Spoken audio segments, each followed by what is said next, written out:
今日聽朋友介紹嚟咗深圳福田嘅 Coco Park 裏邊食海膽餐啊！海膽二人餐咧就有兩個選擇，一個499，一個699。今次我哋就嗌咗699個餐，另外都有其他嘅套餐或者單點食品。大家亦都可以去大眾點評度睇下啲優惠套餐。今日去到仲有個菜品抽獎添，雖然我哋抽中嘅已經售罄，但係佢轉送另一樣嘢俾我哋，好啦，有得食啦！呢個蒸蛋一上台已經聞到好香啊，個蛋仲好滑添，唔錯嘅。另外每台都有啲小配菜，海膽出場，佢會有兩款嘅海膽同埋加兩款嘅刺身。原殼嗰個咧就係新鮮海膽，單憑顏色咧兩款已經好大分別。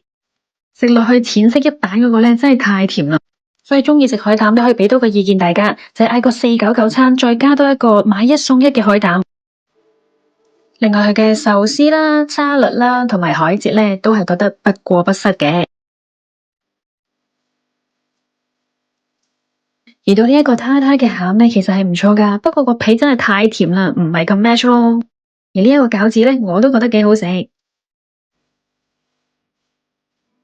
另外仲有海膽、牛舌同埋蔬菜。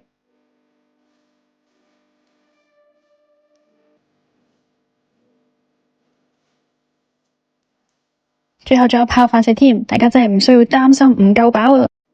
總括嚟講，又係一間唔差但係冇乜驚喜嘅餐廳。